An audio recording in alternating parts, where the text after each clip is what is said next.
Malaysia প্রবাসী ভাইগণ, আশা করি আপনারা প্রত্যেকে ভালো আছেন। মালয়েশিয়ার মন্ত্রণালয় থেকে বড় সিদ্ধান্ত। মালয়েশিয়ায় সকল প্রবাসীদের জন্য চালু হচ্ছে KWSP ফান্ড। চলুন খবরে বিস্তারিত জেনে নেওয়া যায়। মালয়েশিয়া সকল প্রবাসীদের জন্য একটা বড় ধরনের সুখবর আসছে। মালয়েশিয়ায় থাকা পুরাতন প্রবাসী এবং সামনের দিনগুলোতে মালয়েশিয়ায় আসা নতুন প্রবাসী তাদের প্রত্যেকের জন্য একটি দারুণ সংবাদ।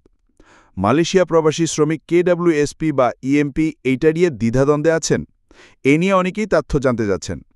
মূলত মালয়েশিয়ার নাগরিকদের জন্য KWSPতে পে করা বাধ্যতামূলক থাকলেও এখন প্রবাসী শ্রমিকদের আর্থিক নিরাপত্তার জন্য মালয়েশিয়া সরকার এই সুবিধা চালু করতে সিদ্ধান্ত নিয়েছে। সবকিছু ঠিক থাকলে আগামী অক্টোবর মাস থেকে KWSP সুবিধা চালু করা হতে পারে। KWSPর পূর্ণরূপ হল কুমপোল্যান্ড ওয়ং সিন পানামা, যার অর্থ হল কর্মচারীদের ভবিষ্যৎ সঞ্চয় তহবিল। আর এটা অক্টোবর মাস থেকে কার্যকর হচ্ছে।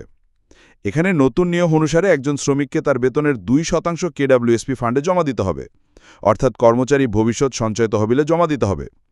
এছাড়া মালিক বা কোম্পানি সেই শ্রমিকের জন্য আরও 2% জমা রাখবে, অর্থাৎ প্রতি মাসে মোট 4% KWSP তহবিলে জমা হবে। আরও সহজভাবে যদি বলি, আপনার মূল বেতন যদি ধরেন 50,000 টাকা হয়ে থাকে, সেখান থেকে 2,000 টাকা আপনি এই ফান্ডে জমা রাখবেন এবং আপনার কোম্পানি আর নিজের পকেট থেকে 2,000 টাকা যোগ করে টোটালি 4,000 টাকা মালয়েশিয়া সরকারের শ্রমিক ফান্ডে জমা রাখবে, যেটা পরবর্তীতে আপনি পাবেন এই এজেন্টে। বেশ কিছু নিয়ম রয়েছে এবং বেশ কিছু পার্থক্য রয়েছে, যেমন শ্রমিককে পূর্ণ 4% আপনার দিতে হবে। এখানে বর্তমানে সর্বনিম্ন বেতন ধরা হয়েছে 70% রিঙ্গিত।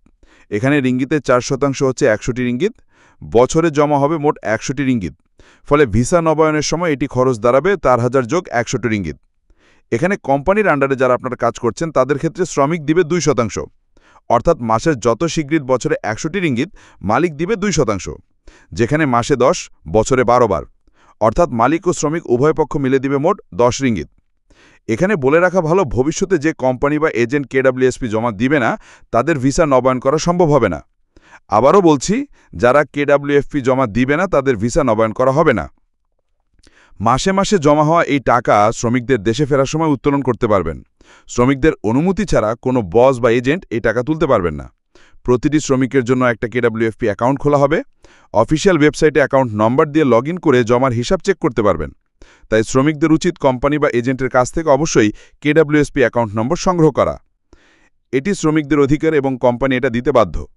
খবরটি সকল ভাইদের সাথে এখনই শেয়ার করে সবাইকে এই গুরুত্বপূর্ণ খবরটি জানার সুযোগ করে দিন।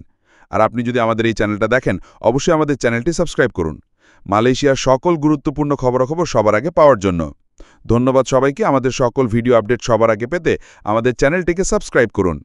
সাবস্ক্রাইব বাটনে ক্লিক করুন এবং বেল আইকনে চাপুন, যাতে আমাদের কোনো নতুন ভিডিও আপনি মিস না করুন।